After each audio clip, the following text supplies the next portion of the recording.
आदाब, सुनहरे तेलंगाना में आपका इस्तकबाल है। मैं हूं आपके साथ सैयद अनवारुल्लाह गौरी। बढ़ते हैं खबरों की तफसील की जानिब, लेकिन उससे पहले एक नजर हेडलाइंस पर। चीफ मिनिस्टर रेवंत रेड्डी की मरकजी वजीर सेहत जेपी नड्डा से मुलाकात, नेशनल हेल्थ मिशन की ग्रांट्स मंजूर करने की दरखास्त।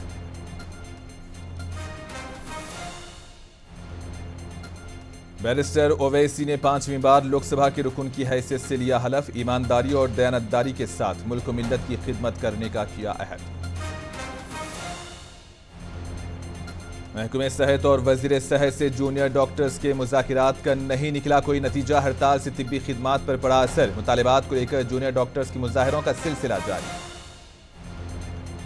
वरंगल के वर्धनापेट में कल्याण लक्ष्मी शादी मुबारक स्कीम के इस्तेफादा कुनिंदगान में चेक तकसीम, कांग्रेस हुकूमत समाज के तबके की तरक्की के लिए संजीदा। मेदक जिला कलेक्टर ने प्राइमरी हेल्थ सेंटर का किया दौरा, मरीजों को बेहतर से बेहतर इलाज फराहम करने का डॉक्टर्स को दिया हुक्म।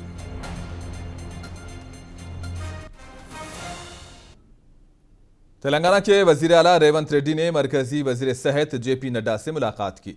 इन्होंने नेशनल हेल्थ मिशन की ग्रांट जारी करने की दरखास्त की। नेशनल हेल्थ मिशन 2023-24 की तीसरी और चौथी तिमाही के लिए 323 करोड़ 73 लाख रुपये जारी करने की मरकजी हुकूमत से दरखास्त की गई है। अगले साल की पहली तिमाही ग्रांट के तहत 231.40 करोड़ रुपये की मंजूरी की भी दरखास्त की गई है।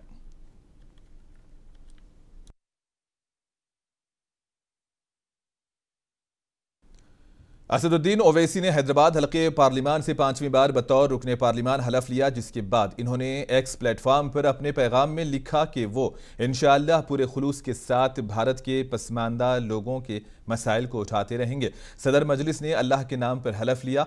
हलफ उठाने के लिए ऐवान में जब बैरिस्टर ओवैसी का नाम लिया गया तो कुछ मुखालिफ अरकान ने मजहबी नारेबाजी की।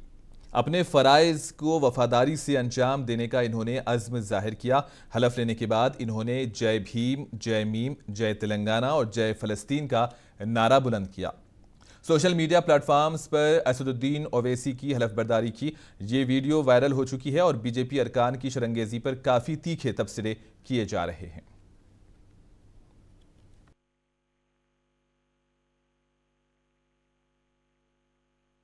नहमदुहु व नुसल्ली अला रसूलिल करीम, अम्मा बाद, फ़ाऊज़ु बिल्लाहि मिनश शैतानिर रजीम, बिस्मिल्लाहिर रहमानिर रहीम। मैं असदुद्दीन ओवैसी, जिसे लोकसभा का रुकन मुंतखब किया गया है, अल्लाह के नाम से हल्फ उठाता हूँ कि मैं भारत की आइन पर जो क़ानून के मुजब तय पाया है एतक़ाद रखूँगा, उसका वफ़ादार रहूँगा। मैं भारत के इक़्तिदार आला और सालिमियत को बरक़रार रखूँगा और जिस ओहदे को मैं संभालने वाला हूँ इसके फ़राइज़ और वफ़ादारी से अंजाम दूँगा। जय भीम, जय मीम, जय तेलंगाना, जय फ़लस्तीन, तकबीर, अल्लाहु अकबर।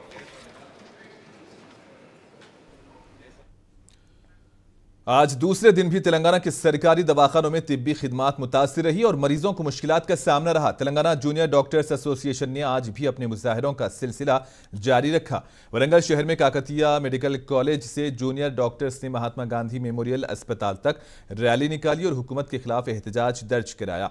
कल हुकूमत से मुज़ाकिरात की नाकामी के बाद जूनियर डॉक्टर्स ने अपनी हड़ताल का सिलसिला जारी रखा है। सिक्योरिटी के बिना खिदमात अंजाम देने से जूनियर डॉक्टर्स ने इनकार कर दिया है और काकतिया मेडिकल कॉलेज में बेहतर हॉस्टल सहूलियात की फराहमी पर जोर दिया।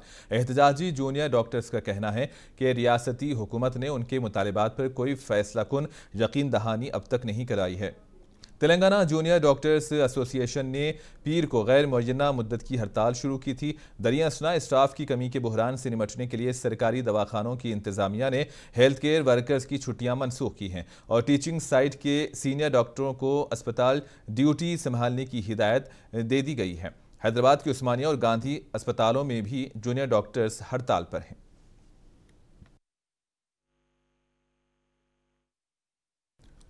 कांग्रेस के सीनियर कायद जीवन रेड्डी पार्टी से खफा हैं। जगतियाल के बीआरएस एमएलए संजय कुमार को कांग्रेस में शामिल किए जाने पर वो काफी नाराज नजर आ रहे हैं।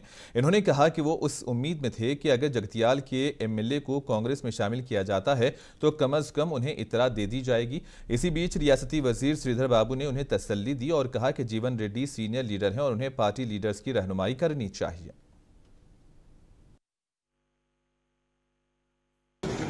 ఏకపక్షంగా నిర్ణయం తీసుకోవడంతో కార్యకర్తలు తప్పుకోలేకపోతున్నారు. వారి యొక్క ఆలోచన సూచనలు దానికి అనుగుణంగా భవిష్యత్తు కార్యక్రమాన్ని నిర్ణయం తీసుకొని జరుగుతుంది. మరి భవిష్యత్తు కాలం నిర్ణయిస్తుంది. భవిష్యత్తు నిర్ణయం ఏదైతుందో కాలం నిర్ణయిస్తుంది, దానికి అనుగుణంగా ముందు పడుతుంది. పార్టీ ఆదేశానుసారం ఆనాడు 2007లో 2008లో పార్లమెంటు స్థానానికి కఠినమైన పరిస్థితుల్లో సమయంలో కాంగ్రెస్ పార్టీ పక్షాన పార్లమెంటు సభ్యులుగా నిలబడ్డారు. అదేవిధంగా ఈరోజు కూడా మొన్న పార్లమెంటు సంబంధించి కూడా అక్కడున్న పరిస్థితులను తెలిసి కూడా ఈరోజు కాంగ్రెస్ పార్టీని నిలబెట్టాలి అని వారు ముందుకొచ్చి నిలబెట్టడం జరిగింది. మరి ఈ సందర్భంలో కూడా వారిని మేమందరం కూడా మరి నిన్న జరిగిన సంఘటన విషయంలో పెద్దలు జీవన్ రెడ్డి గారు మనస్తాపానికి గురైనారని మాకు తెలియగానే మేమందరం కూడా వచ్చి మీరు తప్పకుండా కాంగ్రెస్ పార్టీ పక్షాన రాబోయే కాలంలో కూడా పార్టీకి పెద్ద దిక్కుగా ఉండాలని ఈ విషయం चीफ मिनिस्टर रेवंत रेड्डी के बड़े भाई कल्याण लक्ष्मी स्कीम के चेक तकसीम कर रहे थे। हालांकि वो कोई अवामी ओहदे पर नहीं है। दौलताबाद जेडपीटीसी कोटला महिपाल ने रेवंत रेड्डी के भाई तिरुपति रेड्डी के इस अमल पर एतराज जाहिर किया। प्रोटोकॉल के मुताबिक कल्याण लक्ष्मी स्कीम के चेक तकसीम करने पर इन्होंने जोर दिया। जेडपीटीसी के महिपाल ने तिरुपति रेड्डी से कहा कि वो केसीआर हुकूमत में चेक बांट रहे हैं, लेकिन कांग्रेस के वादे के मुताबिक 1 तोला सोना नहीं दे रहे हैं।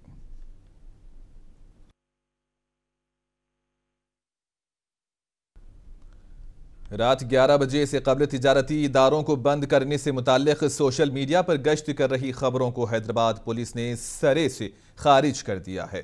South west zone DCP Uday Kumar ने बताया कि सिर्फ शराब की दुकानों को रात 11 बजे बंद करने के पहले से ही अहकामात जारी कर दिए गए हैं। दीगर दुकानों और होटल्स के औकात कार में कोई तब्दीली नहीं लाई गई है। इन्होंने कहा कि सोशल मीडिया पर चल रही खबरें बिल्कुल गलत हैं।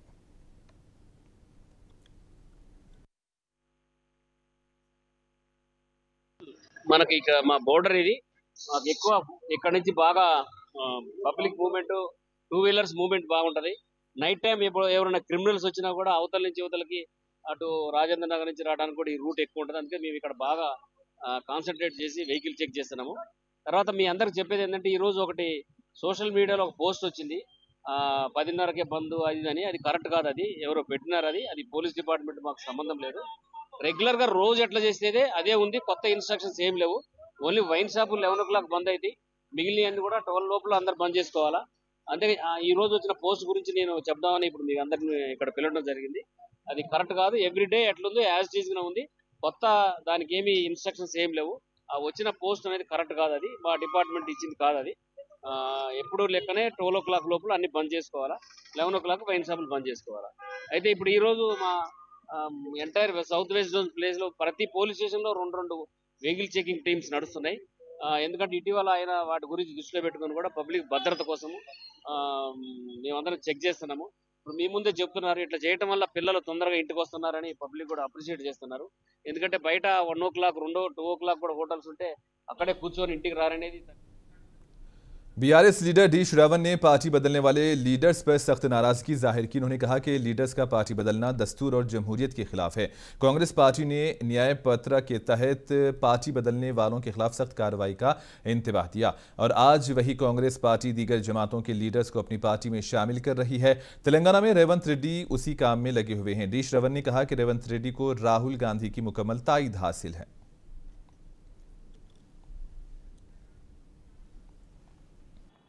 Any elected representative defecting from his own party to another party is illegal and unconstitutional, against the spirit of the 10th schedule of the Indian Constitution. But unfortunately, in Telangana, none other than the Chief Minister himself is promoting brazenly the defections from BRS.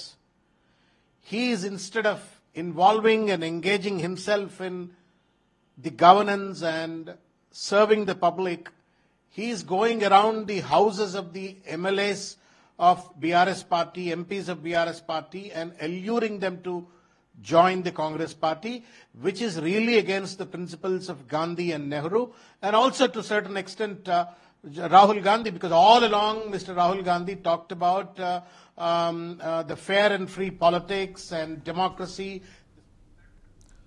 रियासती हुकूमत ने बुनाल त्यौहार शानदार पैमाने पर मुनक्किद कराने के इंतजामात का हुक्म दिया है। हैदराबाद के इंचार्ज वजीर पुरम प्रभाकर ने इस ज़िम्मन में मुतल्लिका अफसरान को हिदायत दी और बुनाल शानदार तरीके से मनाने के इंतजामात करने को कहा।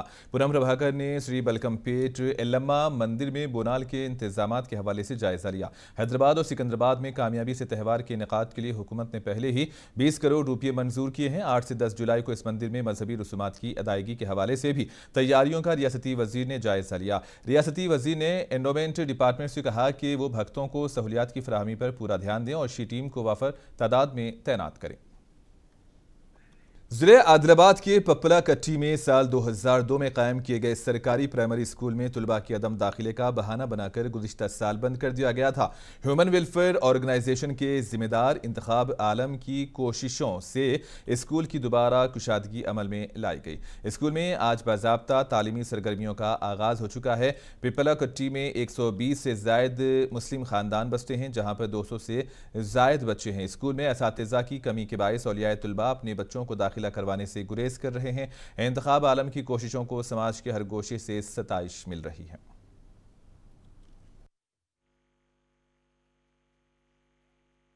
आज पिपलकुटी के गांव में उर्दू मीडियम स्कूल का फिर से री ओपनिंग हो रहा है।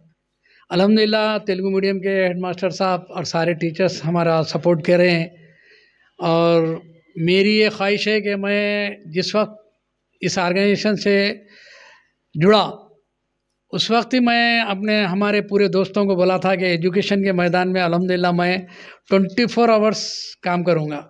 चाहे कभी भी मुझे कोई भी कॉल करेंगे तो मैं अवेलेबल रहूँगा। और उसका नतीजा आज ये निकला कि हम पिपलकुटी के स्कूल को फिर से रीओपन करा रहे हैं। 10 एडमिशन्स हुए मगर कुछ लोग गाँव को चले गए बच्चों को लेके। इंशाल्लाह वो बच्चे भी आ जाएंगे। इस वक्त इस स्कूल को कायम करना और इस स्कूल को तरक्की देना ये मेरी ज़िंदगी का मकसद है और मैं इंशाल्लाह इसकी पूरी कोशिश करता रहूँगा और बंद नहीं करूँगा। जो भी टीचर आएंगे उनको।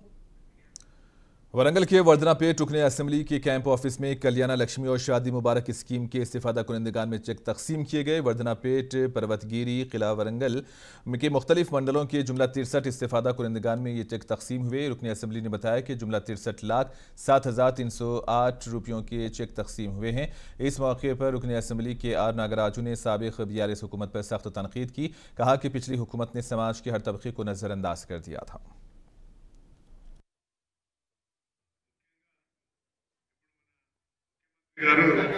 జూలై 1 నుండి 15th ఆగస్టు లోపల 2 లక్షల రుణమాఫీ ఒకటి, అలాగే రైతు భరోసాని, రైతు బంధును, రైతు భరోసాని మార్చడం జరిగింది. రైతు భరోసా అనేది ఎన్ని ఎకరాల వ్యవసాయదారునికి ఇస్తే బాగుంటుంది అనేది మీ అభిప్రాయం చెప్తే ఎంఆర్ఓ గారు కూడా దాన్ని నమోదు చేసుకుంటాడు. రైతులు కూడా వాళ్ళ నాయకులు కూడా రైతులు కూడా కాబట్టి మీ అందరి నుండి ఎంఆర్ఓ గారికి ఫీడ్బ్యాక్ ఇస్తే ఇది ప్రభుత్వానికి పోతుంది. కాబట్టి రైతు రుణమాఫీ తర్వాత రైతు భరోసా ఇప్పుడు ఏదైతే మనకు కేసీఆర్ ప్రభుత్వంలో టింగ్ అని పడతాయి అన్నారు, దాని మీద చాలా మొత్తం అవకతవకలు తర్వాత మొత్తం స్కామే అది శ్వేతపత్రం। हमेशा दफ्तर के काम में मसरूफ रहने वाले जिला कलेक्टर ने किसानों के साथ मिलकर धान की फसल लगाई। जनगांव के जिला कलेक्टर रिजवान बादशाह शेख ने आज वडलाकोंडा देहात का दौरा किया।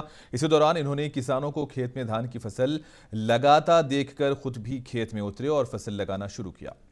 और इसके बाद इन्होंने किसानों से बातचीत की और खेतों में नामियाती खाद के इस्तेमाल का मशवरा दिया। साथ ही जिला कलेक्टर ने नकली बीज को इस्तेमाल न करने का मशवरा दिया। जिला कलेक्टर ने कहा कि किसान मौसम की परवाह किए बगैर सख्त मेहनत करते हैं और हमें किसानों की कद्र करनी चाहिए।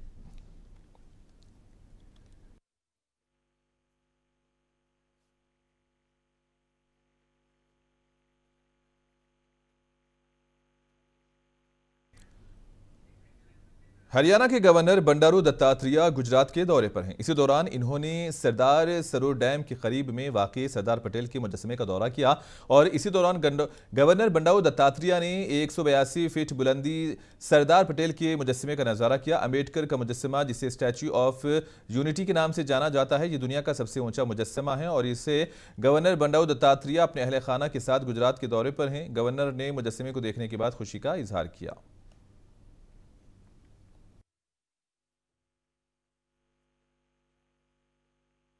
రాత్రి నుంచి ఈరోజు స్టాచ్యూ ఆఫ్ యూనిటీ ఏకతా నగర్ సర్దార్ వల్లభాయ్ పటేల్ యొక్క విగ్రహం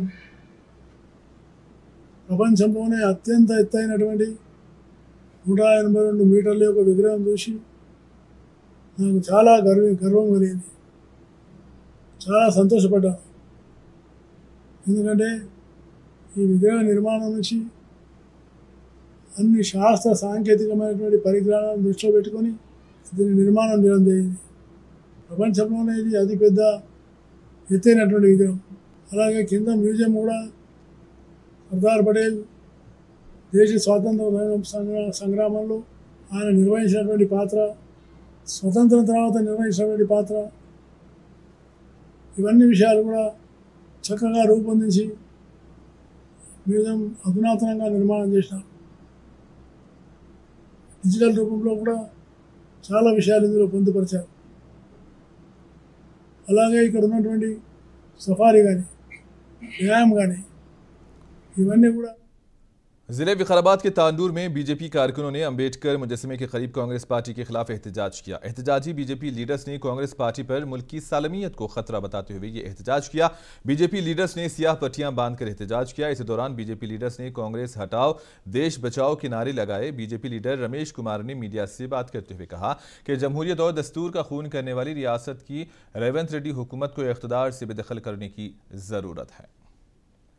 మైనార్టీలను సంతుష్టీకరణ పేరు మీద ఓటు బ్యాంకుగా మార్చుకొని హిందువుల మధ్య, ముస్లింల మధ్య, క్రైస్తవుల మధ్య చిచ్చు పెట్టి కేవలం అధికారంలో రావాలనేటటువంటి పెంపర్లాట ఇప్పటికీ కొనసాగుతుందనంటే అది కాంగ్రెస్ పార్టీ యొక్క వైఖరికి నిదర్శనం అని చెప్పేసి ఈ సందర్భంగా తెలియజేస్తా ఉన్నాం. ఏమైనా ప్రజాస్వామ్యాన్ని రక్షించ जिला कलेक्टर महबूब नगर ने आज मूसापेट मंडल के तहसीलदार दफ्तर का अचानक दौरा किया। इस दौरान धरानी पोर्टल के तहत ज़ेर इल्तिवा दरखास्तों की जांच की और किसानों की मसाइल पर खुसूसी तवज्जो देने का उहदेदारों को हुक्म दिया। साथ ही जिला कलेक्टर ने तहसीलदार के दफ्तर में आने वाले दरखास्त दहिंदगान से बातचीत की। MPDO दफ्तर पहुंचने के बाद वहां भी जिला कलेक्टर ने दरखास्तों की तरमीम के अमल का जायजा लिया। इसके बाद जिला कलेक्टर ने मंडल के प्राइमरी स्कूल का मुआयना किया। बच्चों को सप्लाई किए जा रहे दोपहर के खाने से मुतल्लिक तफसीलात भी हासिल की।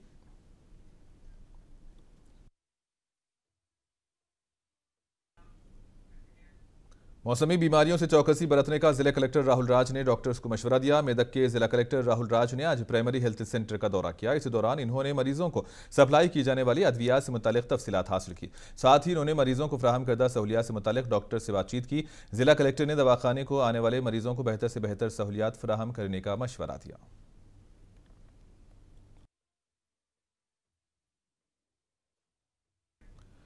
पुराने शहर के अलावा फलकनुमा अच्छी रेड्डी नगर के करीब 21 जून को एक नौजवान का कत्ल हुआ था। साउथ जोन पुलिस ने आज 2 मुलजिमीन को चारमीनार के करीब से गिरफ्तार किया। South zone deputy commissioner of police ने मीडिया को बताया कि खातून के साथ जिनसी ताल्लुकात की बुनियाद पर एक नौजवान का कत्ल हुआ था। पुलिस इस मामले की छानबीन कर रही है। फिलहाल 2 मुलजिमीन को हिरासत में ले लिया गया, तीसरे की तलाश जारी है।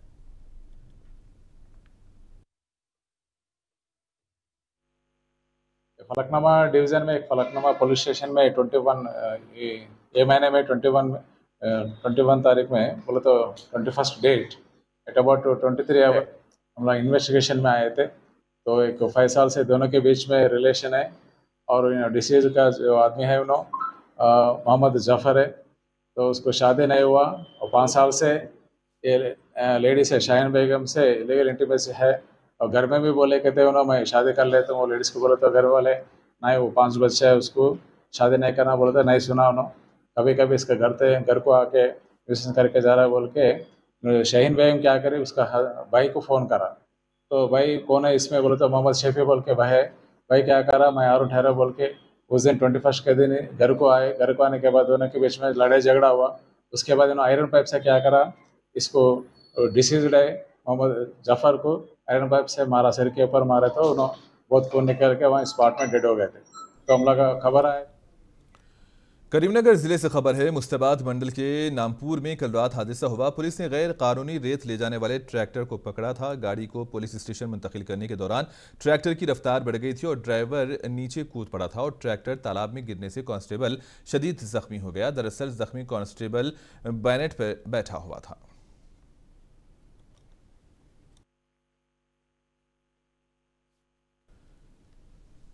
जिले निजामाबाद में एक मुअम्मर शख्स की गलती हादसे का सबब बनी और उसकी जान चली गई। 56 बरस के जी रमेश अपनी कार को रिवर्स करने की कोशिश कर रहे थे।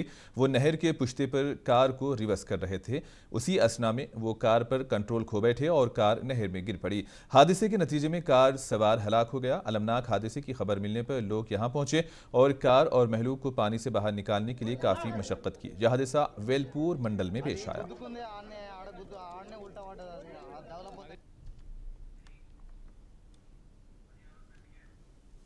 और इसी के साथ ही खबरों का सिलसिला यहीं पर इख्तिताम पजीर होता है। दीजिए इजाजत, आदाब।